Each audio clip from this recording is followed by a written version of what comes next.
What if I told you that one of the greatest thinkers in human history, the man who laid the foundation for Western philosophy, never wrote down a single word? No books, no scrolls, no famous Socrates manuscript gathering dust in a museum. And yet, 2,400 years later, we still speak his name. How is that even possible?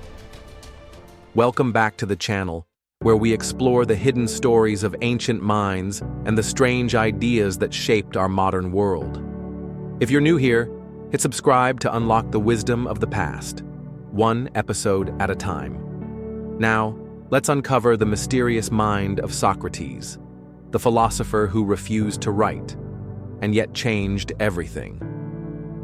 Socrates was born in Athens around 470 BCE, a stonemason by trade, but a philosopher by passion. He wandered the streets barefoot, poor and often mocked, yet he became the most feared man in Athens, not for what he did, but for what he made people think. He didn't teach in classrooms, he didn't charge for lectures, and most importantly, he didn't write anything down. Instead, he asked questions, and when people answered, he asked more questions.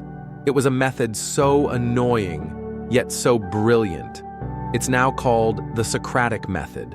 So why didn't he write anything? Simple. He didn't trust writing. According to Plato, his most famous student, Socrates, believed writing would weaken the human mind. In one of Plato's dialogues, Phaedrus, Socrates tells a story about an Egyptian god who invents writing. The king responds, "This invention will produce forgetfulness in the minds of learners.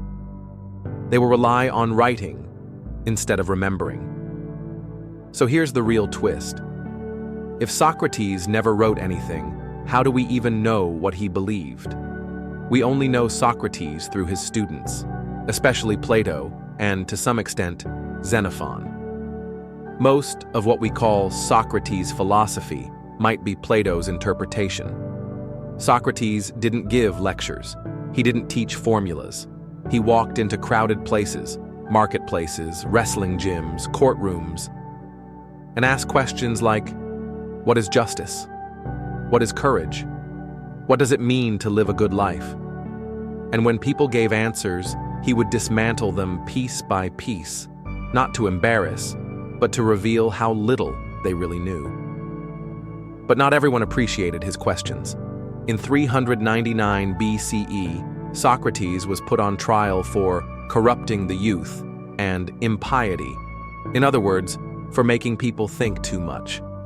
He was sentenced to death. His students begged him to escape, but Socrates calmly drank a cup of poison hemlock, choosing to die for his principles rather than run. He died, without ever writing a single word. And yet his death gave birth to a movement that would influence Plato, Aristotle, and the entire Western world. So why does this matter today? Because we live in a world overflowing with information, tweets, posts, headlines, but how much of it do we truly understand? Socrates reminds us, don't just read, don't just accept, ask, question, challenge. Wisdom doesn't live in books, it lives in minds that dare to think. And sometimes, the most powerful ideas come from those who leave behind no words at all. Thanks for watching. If this story sparked your curiosity, like, subscribe, and drop a comment. Should Socrates have written down his philosophy? Until next time, keep questioning.